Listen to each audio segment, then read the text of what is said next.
नमस्कार, मैं अशोक कुमार पारिक, लेवल 2 संस्कृत अध्यापक।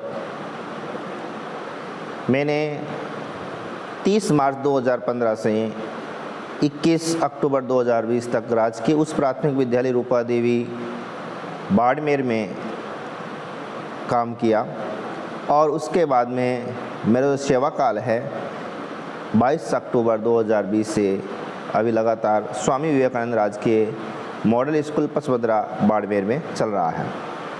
मैंने जब स्कूल में कार्य ग्रहण किया तो बच्चों की अनियमितता थी, बच्चे विद्यालय में आते नहीं थे, बच्चों को पढ़ना अच्छा नहीं लगता था। तो मैंने कुछ नवाचार किए जिससे बच्चों की नामांकन वृद्धि हो, बढ़े और नियमितता बढ़े। उन नवाचारों में मैंने पहला नवाचार किया जिसमें एक विद्यालय में एलईडी लगाई गई। एलईडी के माध्यम से मैंने बच्चों को पढ़ाना शुरू किया जिससे छोटे बच्चे बड़े ही प्रभावित हुए और साथ में बड़े बच्चे भी बहुत प्रभावित होते थे, परंतु छोटे बच्चों में उसका बहुत ज़्यादा प्रभाव पड़ा।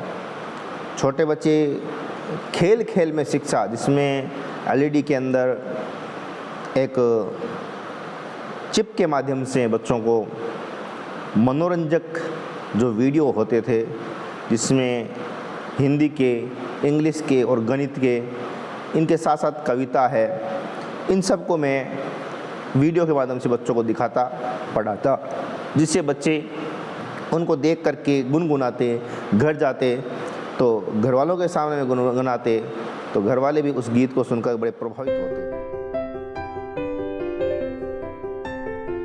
तो इस प्रकार एलईडी के माध्यम से बच्चों को एक नवाचार किया पढ़ाने का। दूसरा नवाचार मैंने किया जिसमें खेल खेल में शिक्षा पद्धति के तहत खिलौना पद्धति को मैंने काम लिया, जिसमें कुछ गणित के और कुछ इंग्लिश के मैंने बोर्ड ला करके बच्चों को दिए, जिसमें बच्चे उन बोर्डों को बना करके एक दूसरे से जोड़ करके और चित्र भी बनाते और चित्र के साथ साथ में उस की मीनिंग है, जोड़ है, बाकी है आदि, और उसके साथ में ही हिंदी में शब्द बनाने हैं आदि सीखते और स्वयं बनाते। तो खेल खेल के अंदर वो ये कार्य करते।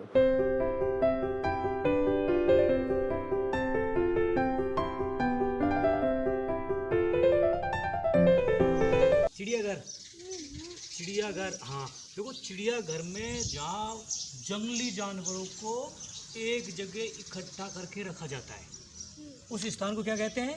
चिड़ियाघर कहते हैं। चिड़ियाघर में किसको? जंगली जो जानवर है ना, उनको इकट्ठा कर वहाँ रखा जाता है कि बच्चों के ज्ञान के लिए। अब देखो, अपन चिड़ियाघर घूमने ले तो ये अपना अपन ने एक चिड़ियाघर बनाया है। क्या बनाया है? चिड़ियाघर बनाया है। तो चिड़ियाघर में सारे क्या इकट्ठे हैं? अपने जानवर। कार्ड है ना, इन कार्डों को जोड़ने से एक तो कार्ड में वो जो जानवर है ना, उस जानवर की फोटो बनती है ना, उस फोटो के साथ इसको अब देखो, अपन ढूंढ ढूंढ के तुम उसकी एलिफेंट की मीनिंग बनानी है तो एलिफेंट के छोटे छोटे जो टुकड़े हैं ना, वो सारे ढूंढो और फिर इनको मिलाकर एलिफेंट की पूरी मीनिंग आ जाएगी। सर मेरे को काऊ मिला। काऊ मिला? शाबाश शाबाश। देखो, इसको काऊ मिल गया। अब एलिफेंट ढूंढो। ये क्या है? ये है वर्षा जल संग्रहण।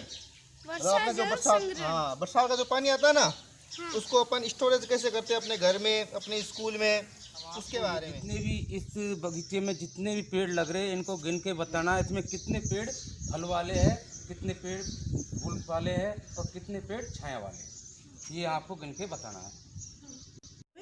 जोड़ के बारे में पढ़ेंगे। तो ये क्या है? कितने मेंढक है? देखो, 1 2 3 4। कितने? 4। तो इसमें 4 और जोड़ दो। 1 2 3 4। तो 4 और 4 पूरे जोड़ो। 1 2 3 4 5 6। उसके अलावा दीवारों पर भी चित्रकारी कर दी गई जिससे बच्चे चित्र देख देख करके और उनको लिखते, बोलते और अपन खुद भी वो बनाते थे। तीसरा जो मैंने नवाचार किया वो था बच्चों के द्वारा ही मॉडल तैयार करवाना। जो शिक्षण अधिगम सामग्री होती थी, सहायक सामग्री होती थी, वो सहायक सामग्री में बच्चों के द्वारा ही तैयार करवाता, जिससे बच्चों के अंदर खुद अपने हाथ से जब मॉडल वो तैयार करते और खुद ही उन मॉरल की व्याख्या करते, जिसके लिए साइंस फेयर एक अलग से कार्यक्रम चलाया जाता, तो उसमें खुद ही वो उनकी व्याख्या करते, तो बच्चों का जो ज्ञान है वो स्थायी हो जाता मॉरल के बारे में।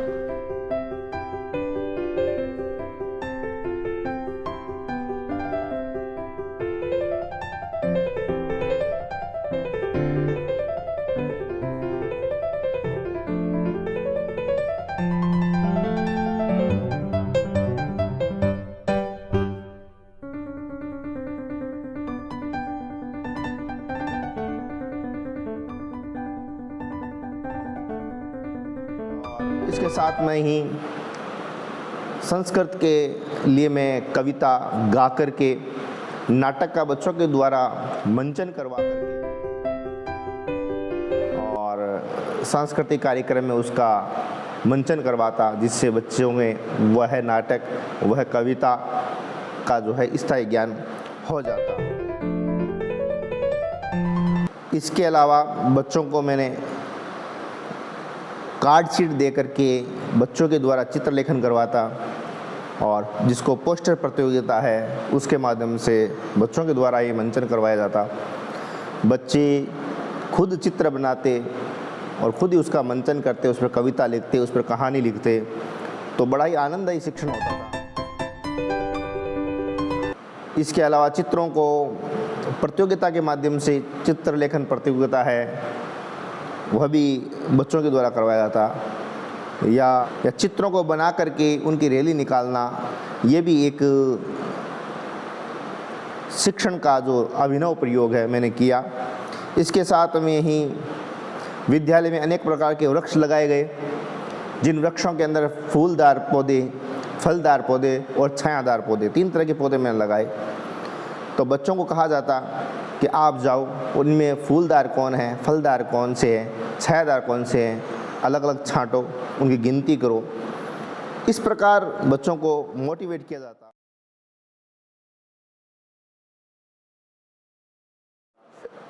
इसके अलावा पौधों के पास में ले जाकर के कलम रोपण करना भी सिखाया, जिसमें हमने आम के वृक्ष का कलम रोपण किया, जिसमें अभी फल भी आने लग गए हैं। वो कलम करके उनको दिखाया और बताया कि इस प्रकार कलम रोपण किया जाता है। हमने आम की कलम रोपण की है, यहाँ से इसका कलम रोपण किया गया है, और उसके बाद में ये आम इतना बड़ा हो गया, अगले साल इसके अंदर आम के फल भी लगने लग जाएंगे।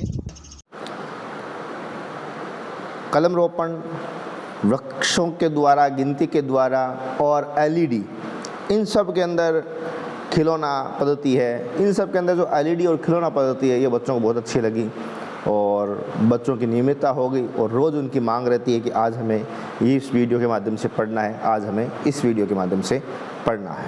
धन्यवाद। मैं अखिल Singh Rajpurohit, panchayat elementary education officer गोल स्टेशन। हमारे इस PO गोल स्टेशन के अंतर्गत राजकीय उच्च प्राथमिक विद्यालय रूपा देवी के संस्था प्रधान श्री अशोक कुमार पारिक ने विद्यार्थियों में शिक्षा में अलग ढंग से जो पढ़ाने की कला विकसित की है, वो काबिल तारीफ़ है। इन्होंने अजीम प्रेमजी फाउंडेशन के सहयोग से खेल खेल के अंदर शिक्षा का प्रयोग किया, और इससे बच्चे मनोवैज्ञानिक रूप से आकर्षित हुए और विद्यालय का जो नामांकन था अत्यधिक बढ़ गया। दूसरा, इन्होंने बस्ता पुस्तकालय, जो बस्ता पुस्तकालय है अजीम प्रेमजी फाउंडेशन की जो योजना है, इसको इन्होंने क्रियान्वित किया, यथार्थ रूप में इसको लागू करके दिखाया, और इससे बहुत ही अच्छा शिक्षा के अंदर विकास हुआ और बच्चे इसके शिक्षण के अंदर ज़्यादा से ज़्यादा उसका सहयोग मिलने लगा। तीसरा, इन्होंने खिलौनों से शिक्षा का भी प्रयोग किया, ये भी इस विद्यालय की एजुकेशन क्वालिटी के लिए और विद्यालय के वातावरण के लिए बहुत ही अच्छा रहा। और एक और जो आधुनिकतम टेक्नोलॉजी से युक्त जो प्रयोग है इनका बहुत ही अच्छा रहा कि इन्होंने LED TV ला करके उसमें वीडियो वगैरह द्वारा छोटे छोटे नन्हे मुन्ने बच्चों को शिक्षा देना शुरू किया। ये टेक्नोलॉजी का भी इन्होंने उचित उपयोग किया।